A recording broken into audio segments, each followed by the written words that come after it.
कर्ण महाभारत के उन पात्रों में से है जिन्होंने जीवन की प्रतिकूलताओं से संघर्ष किया।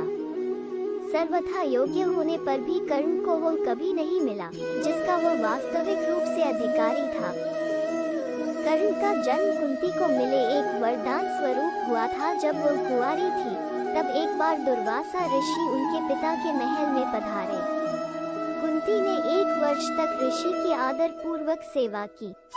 कुंती के सेवा भाव से प्रसन्न होकर उन्होंने दिव्य दृष्टि से ये देख लिया कि उसका विवाह पांडु से होगा तथा उससे संतान नहीं हो सकती। इसलिए यह वरदान दिया कि वो किसी भी देवता का स्मरण करके उससे संतान प्राप्त कर सकती है। एक दिन कुंती ने उत्सुकतावश कुंवारेपन से ही सूर्य देव का ध्यान किया। उससे सूर्यदेव प्रकट होकर उसे एक पुत्र दिया जो सूर्य के समान ही तेजस्वी था और कवच तथा कुंडल लेकर उत्पन्न हुआ था। अब सुंदर बालक देखकर तनिक उल्लास के बाद लोक लाज के भय से कुंती चिंतित हो गई। अतः उसने उस बालक को एक संदूक में रख गंगा जी में बहा दिया। गंगा जी में बहते कर्ण को महाराज धृतराष्ट्र के सारथी अधीर और उसकी पत्नी राधा ने गोद ले लिया तथा उसका लालन पोषण किया। इसी कारण कर्ण को राधेय कहा जाता है। महाबली कर्ण ने दुर्योधन से मित्रता का निर्वहन अपने प्राणों की अंतिम श्वास तक किया। कर्ण को उसके गुरु परशुराम और पृथ्वी माता से श्राप मिला था। इसके अतिरिक्त भी कर्ण को बहुत से श्राप मिले थे।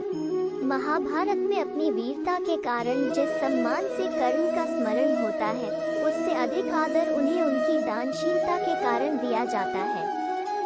कर्ण का शुभ संकल्प था कि वह मध्याह्न में जब सूर्यदेव की आराधना करता है उस समय उससे जो भी मांगा जाएगा वह वचनबद्ध होकर उसको पूर्ण करेगा। कर्ण के जन्म से प्राप्त कवच कुंडल के कारण उसकी युद्ध में शारीरिक क्षति होना असंभव था। तब अर्जुन के पिता इंद्र ने भिक्षुक बनकर मध्याह्न पूजा के समय कवच कुंडल की मांग की।